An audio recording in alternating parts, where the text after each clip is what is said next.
যোৰহাট জিলা প্ৰশাসনৰ উদ্যোগত গিবন অভয়াৰণ্যৰ সাফাই অভিযান।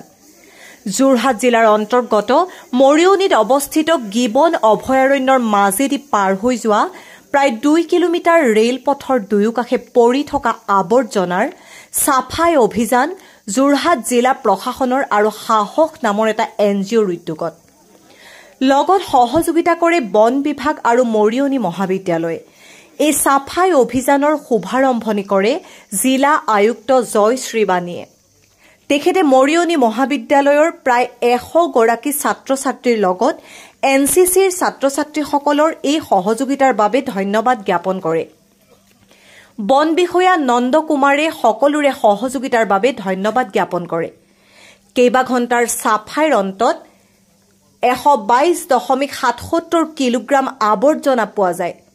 মৰিয়নি মহাবিদ্যালয়ৰ অধ্যক্ষ হৰেণ গোৱালাই ৰেল বিভাগৰ গাফিলতিৰ বাবে এনে হ'ব পাইছে বুলি মত প্ৰকাশ কৰে।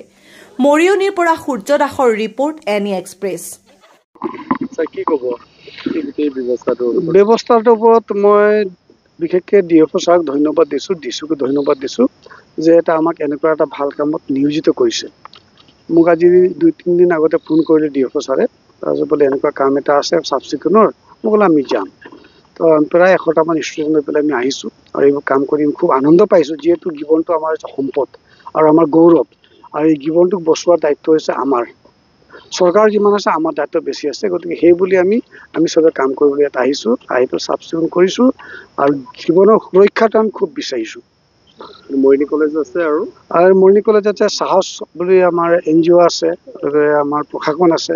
আমাৰ মৰিয়নি কলেজত প্ৰায় 100জন ষ্টুডেণ্ট আছে, 2জন প্ৰফেচাৰ আছে, প্ৰফেচাৰ বুকুম দলে আছে, প্ৰফেচাৰ প্ৰভুত গগৈ আছে।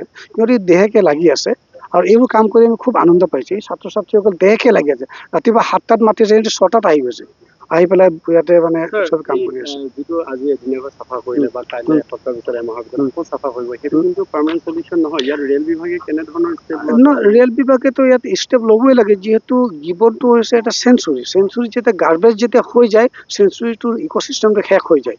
এই ক্ষেত্ৰত ৰেল বিভাগে ইয়াত খুব এলাৰ্ট হ'ব লাগে, কিছু চাইনবোৰ্ড কৰি পেলাই ইয়াতে জাবৰ পেলাব নালাগে এইটো এনাউন্স কৰিব লাগে। আৰু ৰেল বিভাগক প্ৰত্যেক সপ্তাহতে 2-এদিন অন্তত চাফ চিকুণ কৰাব লাগে, নহ'লে ইক'চিষ্টেম এটা টাইম নাইকিয়া হৈ যাব, কোনো জীৱ জন্তু জীয়াই নাথাকিব ইয়াত।